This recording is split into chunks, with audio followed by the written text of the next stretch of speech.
राधे राधे।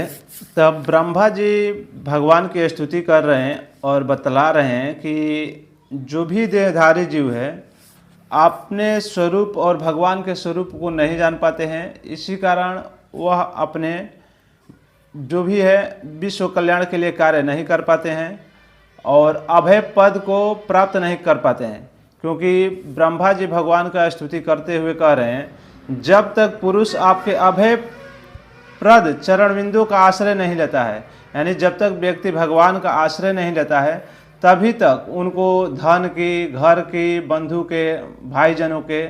कारण प्राप्त होने वाले शोक, भय, लालसा का दीनता और अत्यंत लोभ आदि सताते हैं। सोचते हैं कि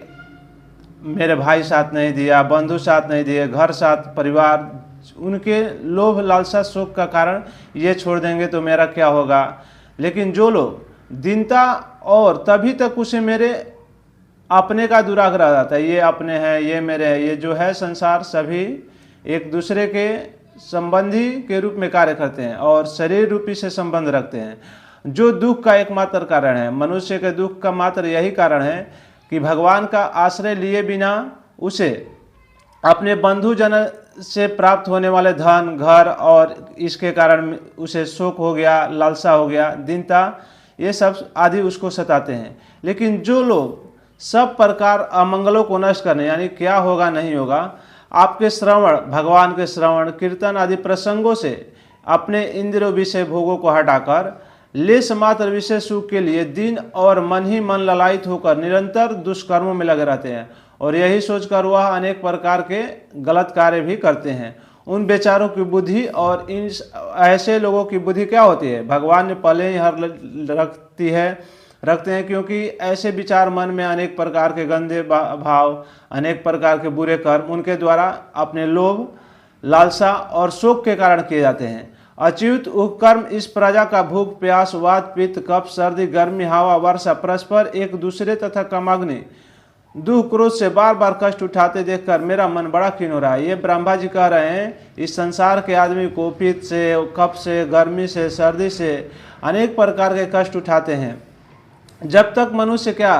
मनुष्य अपने विषय को त्याग करके माया के प्रभाव से अपने आप को भीन देखता है, अपने आप को भीन देखने लगता है कि यस माया का प्रभाव हम पे कुछ नहीं पड़ने वाला है, सब अपने गृहस्थ जीवन में, अपने संसार रूपी जीवन में रहते हुए, अपना कर्म करते हुए भगवान को समर्पित करके कार्य करेंगे, अपने संबंधी को वैसे ही भगवत रूपी भक्त समझकर पूजा करेंगे, तब तक उसके लिए संसार चक्र की निवृत्ति नहीं रहती है। यद्यपि यह मिथ्या है, तथापि कर्म फल भोग का क्षेत्र होने के कारण उसे नाना प्रकार से भोगना पड़ता है। क्योंकि कर्म फल जो है मनुष्य का, वह नाना प्रकार होने के कारण उसे भोगना पड़ता है। देव मनुष्य को क्या कहा जाए, देव हो तब औरों की बात ही क्या, जो साक्षात मुनि है, मुनि श्रेष्ठ लोग भी अगर इस काम, क्रोध, अग्नि को नहीं सह पाते हैं, अपने माया को नहीं सह पाते हैं, अपने अंदर के अहंकार को नहीं मिटा पाते हैं, उसे भी मुक्त होते हैं तो संसार में फंसना पड़ता है। तो ये तो तुच्छ मानव प्राणी क्या, अगर देव हो, मुनि हो, वे लोग भी अगर अहंकार, मोह, क्रोध और अपनी काम अग्नि को नहीं सह पाते हैं तो वह अनेक प्रकार से विक्षिप्त रहते हैं। उनको बहुत लोगों को टेंशन में निंद्रा नहीं आती है, रात्रि में निंद्रा में अचेत पड़ते रहते हैं, उसे तरह तरह के मनोरथों के कारण क्षण क्षण में उसकी नींद टूटती है। चिंता में क्या होता है, लोग का नींद भी नहीं लग पाता है। दैववश उनकी अर्थ सिद्धि के सब उद्योग विफल हो जाते हैं। अर्थ प्राप्ति के लिए जो भी वह कार्य करते हैं अपने जीवन में, उनका वो भी कार्य क्या होता है, विफल हो जाता है। नाथ, आपका मार्ग केवल गुण श्रवण से ही जाना जाता है। इसलिए भगवान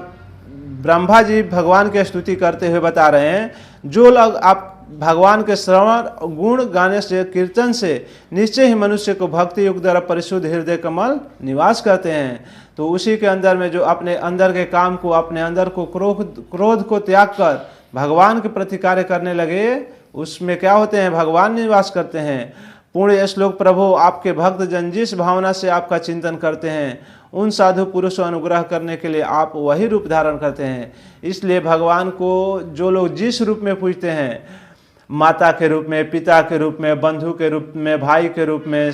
जिस रूप में अगर आप भगवान को खोजेंगे, भगवान उसी रूप में मनुष्य को प्राप्त होते हैं। तो अपना कर्म करते हुए ही भगवान को समर्पित करके कार्य करें, इससे ही आपका मंगलमय जीवन इससे आप किसी भी प्रकार का कष्ट, शोक, दुख, माया, अहंकार सब अपने अंदर से निकल जाएगा और आप प्रभु के लिए कार्य करने लगेंगे।